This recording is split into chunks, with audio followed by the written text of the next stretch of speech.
Bonjour à tous, voici les titres au sommaire du journal Anti-Guyane de ce vendredi 11 décembre 2009. Un fonctionnaire de la sécurité civile en détention provisoire en Martinique. Il est accusé d'actes pédophiles sur la nièce de son épouse.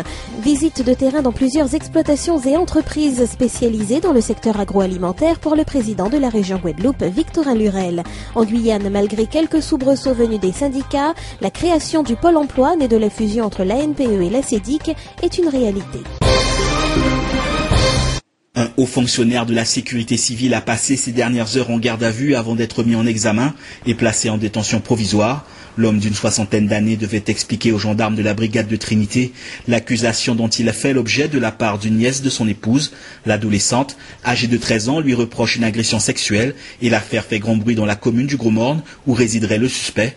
La jeune fille aurait informé sa mère des agissements de son oncle avant que cette dernière ne se tourne directement vers l'intéressé pour lui demander des explications. À la suite d'un dépôt de plainte, l'homme aurait été convoqué par la gendarmerie et à l'écoute de l'exposé des motifs de garde à vue, il aurait été victime de malaise. L'ordinateur du fonctionnaire aurait également été saisi après la découverte de traces de photos pédopornographiques sur l'appareil. À l'issue de sa garde à vue, le juge des libertés et de la détention a prononcé le placement en détention provisoire pour ce représentant de l'administration au sein de laquelle l'information fait désordre.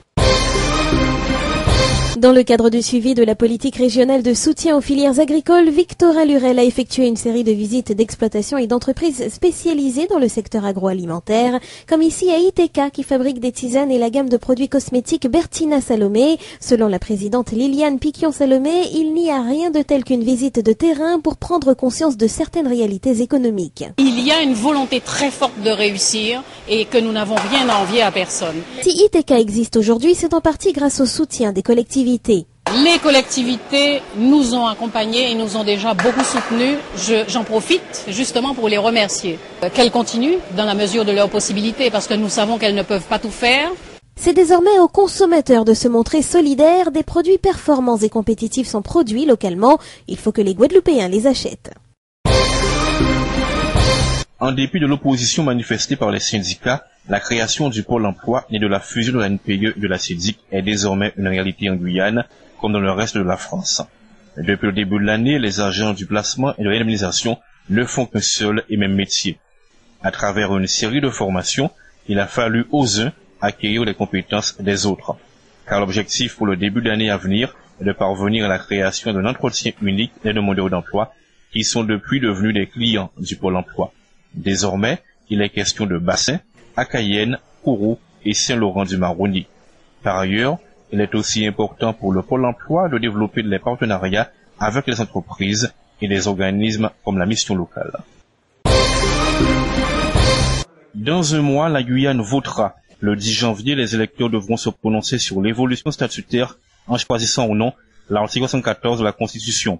En cas de victoire du oui, la Guyane deviendra une collectivité d'outre-mer avec une assemblée unique, comme on avait fait le choix les électeurs de Saint-Barthélemy et Saint-Martin en décembre 2003.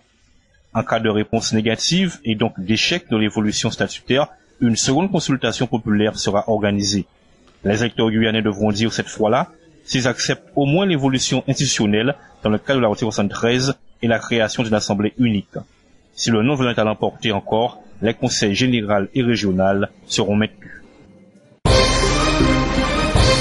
L'établissement français du sang a lancé sa campagne de Noël du don du sang. Il s'agit pour l'EFS de regonfler son stock à l'approche des fêtes de fin d'année, une période pendant laquelle la collecte de sang diminue tandis que les accidents augmentent et que les demandeurs se font plus nombreux. Le département est en pénurie de sang et dans l'idéal, il faudrait 60 dons par jour pour répondre aux différentes pathologies.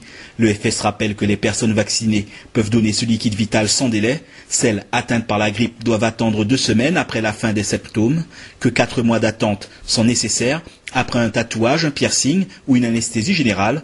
Il en va de même après un voyage dans un pays où existe le paludisme ou la maladie de Chagas. Le CAUE, en partenariat avec le CROAG, propose le diplôme propre aux écoles d'architecture, DPEA, de construction parasismique. Ce module décentralisé délivré par l'École nationale d'architecture de Marseille-Lumini est proposé depuis 1999, car il faut savoir que malgré les enjeux de notre territoire, la plupart des professionnels de l'aménagement et de la construction n'a pas reçu initialement de formation en génie parasismique ou en prévention du risque sismique. Cette année, 40 professionnels, architectes, ingénieurs en génie civil, techniciens techniciens supérieurs de bureaux d'études ou encore acteurs spécialisés des services de l'État sont inscrits à cette unique formation diplômante de 3e cycle en construction parasismique proposée en Guadeloupe. Les cours ont débuté le 4 décembre à l'IUFM aux Abîmes. Au programme, à l'issue des 24 sessions organisées tous les vendredis, un mémoire sera présenté en juin. La soutenance est prévue pour décembre 2010. Le coût annuel de cette opération est de 100 000 €.